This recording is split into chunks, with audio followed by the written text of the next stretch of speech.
নমস্কার, আমি সাথী। আজ আবার চলে এসেছি আপনাদের সামনে একটি নতুন গল্প নিয়ে। প্রফুল্ল রায়ের লেখা মানুষ। এই মানুষ গল্পটি প্রফুল্ল রায়ের লেখা শ্রেষ্ঠ গল্প সংকলন থেকে নেওয়া হয়েছে। গল্পটি শেষ অবধি শুনতে থাকুন, আর ভালো লাগলে অবশ্যই আমার চ্যানেলটি লাইক দিয়ে এবং সাবস্ক্রাইব করে আমার পাশে থাকুন। ঠিক দুপুরবেলা শেরমুন্ডি পাহাড়ের কাছাকাছি আসতেই হুড়মুড় করে বৃষ্টিটা নেমে গেল। সেই ভোরে আকাশ তখনও ঝাপসা, রোদ ওঠেনি। বাঁশের লাঠির ডগায় রং বেরঙের তালিমারা ঝুলিটা বেঁধে এবং ঝুলিসদ্ধ লাঠিটা কাঁধে ফেলে বেরিয়ে পড়েছিল ভরসালাল। সে আসছে রাজপুত ঠাকুর রঘুনাথ সিংয়ের তালুক হেকমপুর থেকে। আপাতত যাবে শেরমুন্ডি পাহাড়ের ওপারে টাউন ভকিলগঞ্জে। ভোরে ভরসালাল যখন হেকমপুর থেকে বেরোয় তখন আকাশের চেহারা দেখে টের পাওয়া যায়নি দুপুরের মধ্যেই চারিদিক ভেঙে চুরে এভাবে বৃষ্টি নেমে যাবে। মাথার উপরে মেঘ আর বিদ্যুৎ চমক নিয়ে জোরে জোরে পা চালিয়ে দিচ্ছিল ভরসালাল। আজ যেমন করেই হোক তাকে শেরমুন্ডি পাহাড়ের ওপারে ভকিলগঞ্জে পৌঁছাতেই হবে। ভরসালালের বয়স 50-52। শরীরের কাঠামো দারুণ মজবুত, চওড়া ছড়ানো কাঁধ তার, এবড়ো থেবড়ো পাথরের মতো প্রকাণ্ড বুক, হাত দুটো জানু ছড়িয়ে কয়েক আঙুল নেমে গেছে, গায়ের চামড়া পোড়া ঝামার মতো। 7 জন্মে সেখানে তেল পড়ে না। চেহারা যেমনই হোক, চোখ দুটো কিন্তু আশ্চর্য মায়াবী, যেমনি সরল তেমনি নিষ্পাপ। ভরসালালের পরনে হাঁটু পর্যন্ত খাটো টেনি আর ফতুয়ার মতো লাল কামিজ। তার ঘাড়ের কাছে অনেকখানি মাংস শুকিয়ে ডেলা বাঁকিয়ে প্রায় ঝুলে আসে। বাঘের থাবা খেয়ে ঘাটটার অবস্থা এইরকম। ভরসালাল একজন জঙ্গল হাঁকুয়া। তার কাজ হলো জঙ্গলে টিন পিটিয়ে আর চেঁচিয়ে তাড়া করে বাঘ, ভালুক কিংবা অন্য জন্তু জানোয়ারকে শিকারীদের বন্দুকের মুখে নিয়ে যাওয়া। তাছাড়া চারিদিকে যত ছোটোখাটো শহর আছে সেসব জায়গায় খ্যাপা কুকুর মারা ধরার কাজটিও সে করে থাকে। এটাই তার জীবিকা। খুব নিষ্ঠুর হয়তো, কিন্তু স্রেফ পেটের জন্য এসব কাজ করতেই হয়। এদিকে বৃষ্টির জোরে আরও বেড়েছে। আকাশের যা অবস্থা তাতে জল কখন ধরবে তার ঠিক ঠিকানা নেই। ঝাঁকড়া মাথা পিপুল গাছের তলায় দেহাতি মানুষগুলোর সঙ্গে গা ঘেঁষাঘেঁষি করে দাঁড়িয়েও কি রেহাই আছে? ডালপালা আর পাতার ফাঁক দিয়ে জল পড়ে গা মাথা ভিজিয়েই দিচ্ছে। হঠাৎ পাশের লোকটা বলে উঠল, বহুত ভারী বারিশ। ভরসালাল ঘাড় ফেরালো। দেখল লোকটা মধ্যবয়সী, মাথায় পাগড়ি, ভাঙাচোরা চেহারা। সে বলল, হ্যাঁ।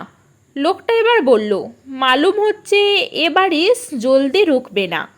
তার ভাষা হিন্দি এবং বাংলা মেশানো। খুব সম্ভবত বিহার সীমান্তে কোনো অঞ্চলে তার বাড়ি। ভরসালাল বলল, হ্যাঁ। মধ্যবয়সী লোকটা এবার তার সঙ্গীদের দেখিয়ে বলল, দুপুরে হাম লোগ কা টাউন ভকিলগঞ্জে যাবার বাদ ছিল, লেকিন কি করে যায়? বোঝা যাচ্ছে এরাও শেরমুন্ডি পাহাড় পেরিয়ে ওপারে যাবে। লোকটার সঙ্গীগুলো এক একটা তাগড়া জোয়ান। তাদের মধ্যে যে মেয়েটি রয়েছে তার দিকে নজর গিয়ে পড়ল ভরসালালের। মানুষ সম্বন্ধে অভিজ্ঞতা খুবই কম ভরসালালের। জোয়ান বয়সের শুরু থেকে বনের হিংস্র জন্তু জানোয়ার আর খ্যাপা কুকুরের পেছনে ছুটে ছুটে এতগুলো বছর কেটে গেছে তার। তবু সে বুঝতে পারল মেয়েটা গর্ভিণী, 2-4 দিনের মধ্যেই তার বাচ্চা হবে। পাশের লোকটা এবার বলল, লেকিন দুপুরের ভিতর ভকিলগঞ্জে হাজির হতে না পারলে কামটা ছুটে যেতে পারে। কিসের কাম?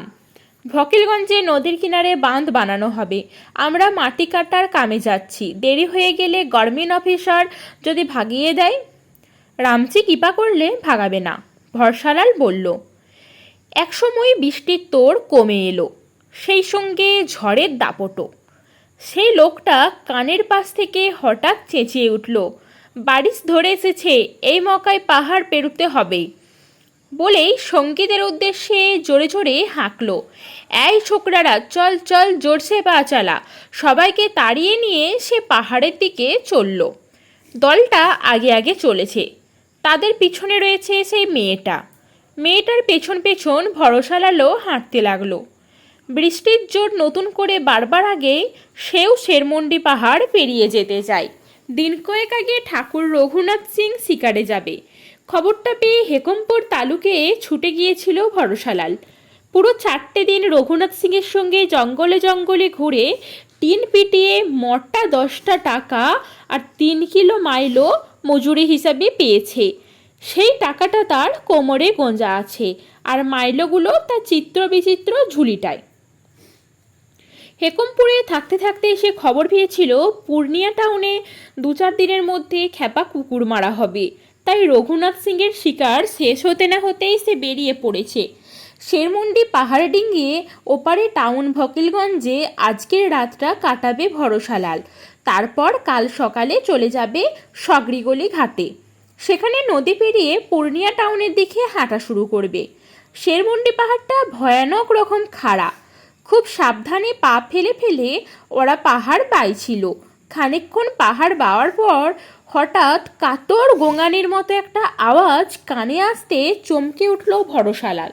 সামনের দিকে তাকাতেই দেখতে পেল সেই গর্ভিণী মেয়েটা পাহাড়ে ওঠার ক্লান্তিতে ভয়ানক হাঁপাচ্ছে। তার মুখটা খুলে অনেকখানি হাঁ হয়ে গেছে, তার ফাঁক দিয়ে থেকে থেকে গোঙানিটা বেরিয়ে আসছে। প্রায় টলছিল মেয়েটা, তার মধ্যেই হাতখানে গভীর থকথকে কাদার ভেতর এলোপাথারি পা ফেলতে চেষ্টা করছিল, কিন্তু পারছিল না। সে হয়তো ঘাড় মুখ গুঁজে হুড়মুড় করে পড়েই যেত। তার আগেই পেছন থেকে হাত বাড়িয়ে ধরে ফেললো ভরসালাল, বলল, কেয়া তোমারা তাবেত আচ্ছা নেহি হ্যাঁ? খুব নির্জীব গলায় মেয়েটি উত্তর দিল, নেহে। ভরসালালের চোখ পড়ল সেই মাঝ বয়সী লোকটা দামড়া মোষের মতো জোয়ান ছোকরাগুলোকে নিয়ে ঝোপ ঝাড় ঠেলে অনেক দূর এগিয়ে গেছে। ভরসালাল খুব ব্যস্ত হয়ে পড়ল, আর তোমার সাতবালারা বহুত দূর চলে গেল যে? মেয়েটা বলল, আমি ওদের সাথে আসিনি। ভয়ানক চমকে উঠল ভরসালাল, মতলব? আমি আকেলেই এসেছি। হো রামজি, শরীরের এই হাল নিয়ে তুমি আকেলেই বেরিয়ে পড়েছ? কি করব? কেন, তোমার মরদ কোথায়? সে আসতে পারল না কেন? মহাজনের ক্ষেতিবাড়িতে সে বেগার দিতে গেছে। বেগার? হ্যাঁ, মেয়েটা আবার যা বলে, সংক্ষেপে এই রকম। 4 সাল আগে তাদের দেহাতের মহাজন বিশু নাহিরের কাছ থেকে কিছু টাকা ধার নিয়েছিল তার মরদ। টাকাটা আর শোধ করা যায়নি। কারি কারি টাকা লোকটার, কিন্তু আস্ত কষায়। সামান্য কটা টাকা উসুল করার জন্য বিশুর মেয়েটার মরদটাকে বছরের পর বছর বেগার খাটিয়ে চলেছে।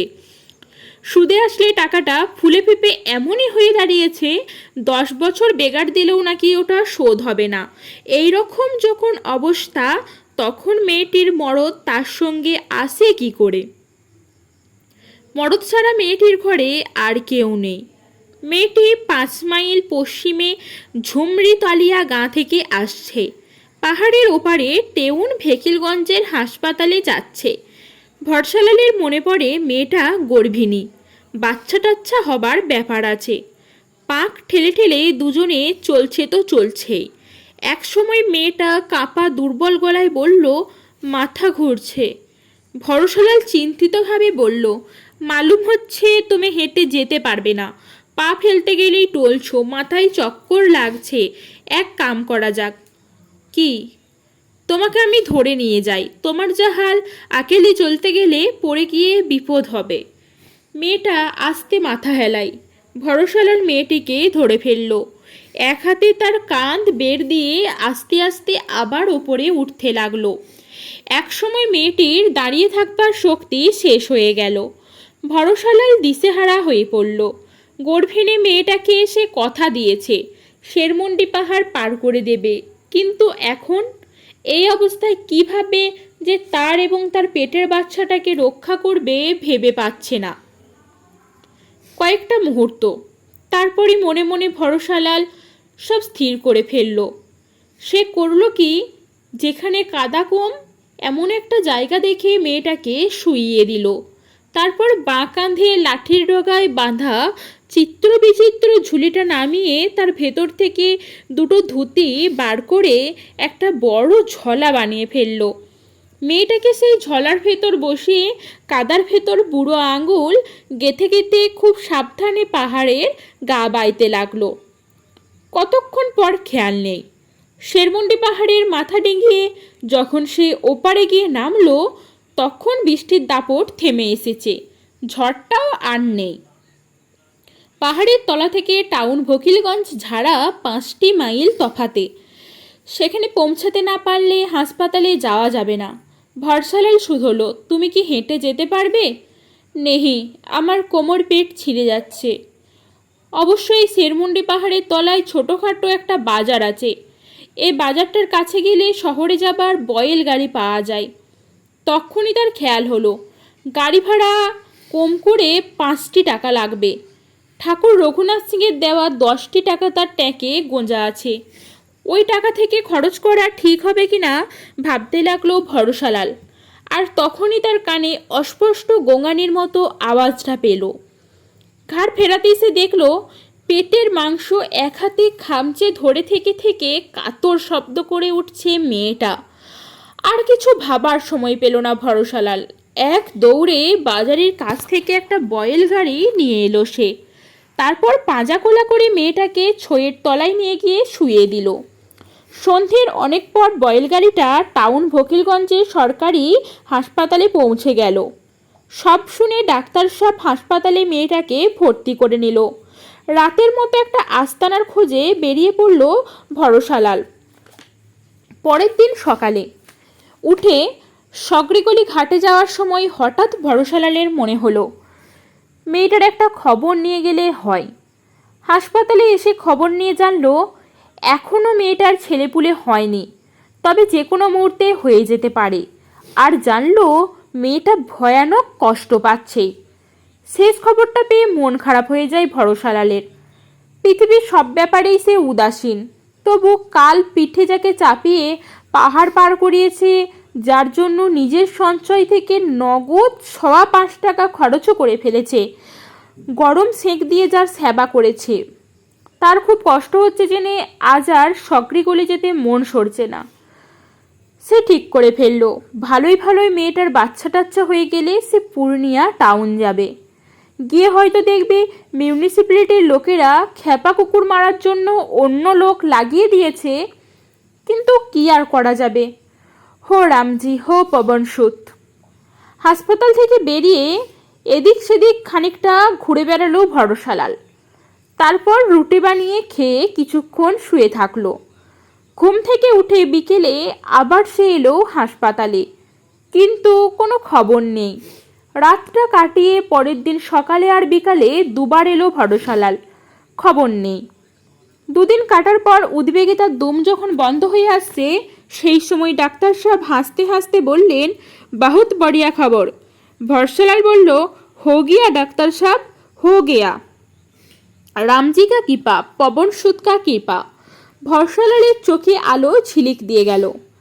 চমক লাগলো ভরসালালের। ডাক্তার সাহেব নিশ্চয়ই মেয়েটাকে তার আওরত ধরে নিয়েছে। ভুল সূত্রে দেওয়ার জন্য তাড়াতাড়ি সে বলে উঠল, ও আমার আওরত না ডাক্তার সাহেব। তব ভরসালাল বলল, রাস্তায় আস্তে আস্তে যান পয়চান হয়েছিল। আচ্ছা চলি ডাক্তার সাহেব, রাম রাম। এবার পরম নিশ্চিন্তে সগরিগলি ঘাট পেরিয়ে সে পূর্ণিয়া যেতে পারবে।